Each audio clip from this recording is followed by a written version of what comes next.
Hi everyone, and welcome to Module 6. I know I'm a little late with this update, but I just wanted to check in. I know you're all working on your papers that will be due at the end of this week. So last week for Module 5, we had talked a lot about patient education. And the conference that I had been away at, one of the things I saw that was very interesting I wanted to share was called the Med Cup, KUP.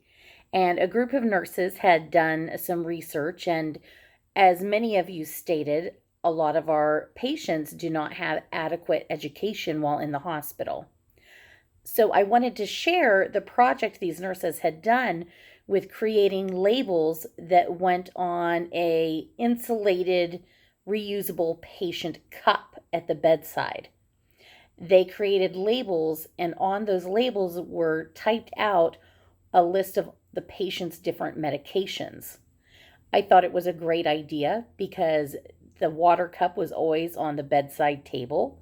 The patient was frequently looking at the names and dosages of the medications, even when the nurse wasn't in the room.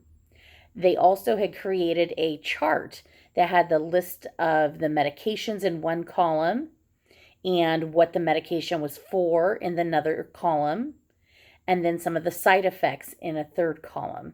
So, what a great way to provide a simple handout.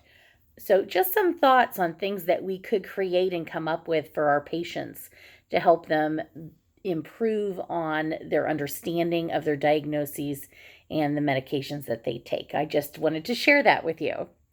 So, as we move ahead, make sure if you are not comfortable with writing a paper, that you do review the APA guidelines. There should be a separate title page, a separate reference page, and most importantly, within the paper itself, you need to be including in-text citations. So anything that is your personal thoughts or opinion does not need to be cited, but any direct quotations must be cited.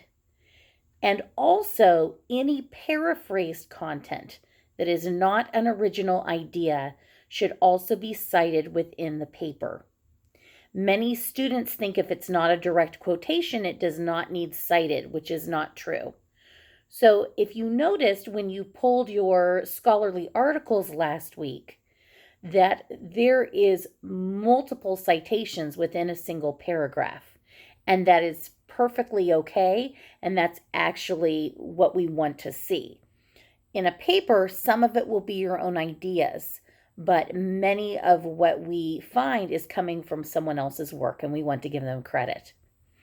I know that as we near the end of this course that some of these assignments are a little bit more complex as you did your voiceover PowerPoints.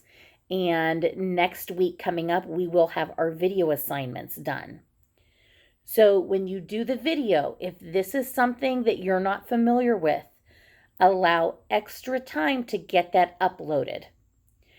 Anytime that you are using a large file size, and some of you notice that with the PowerPoints, it does take longer to upload to Blackboard. So give yourself time that if you are struggling with getting that posted on, the day that you are attempting, that you're not leaving it to the last minute and having it go in late. Our tech desk is very helpful. You are able to upload the videos in week 6 directly to Blackboard, or you can use YouTube if that's preferred and easier for you. So I just kind of wanted to talk a little bit about this week, but then gear you up for Module 7 since we're almost done. So again, I'm here for any questions and feedback. You guys are doing great. You have really learned and are using technology and have fantastic discussions. I know that in most courses you've taken before, it's just a presentation of new material. And in an online classroom like this, you really are learning from each other, with me providing you access to some great information. But the sharing of ideas that's occurring in the discussion boards is fantastic. And I hope that you guys are learning not only how to appreciate how you utilize informatics in your workplace, but also the variety of ways that informatics is utilized across healthcare. So, again, reach out with any questions, and I'm looking forward to seeing your papers. Thank you, and happy Thanksgiving.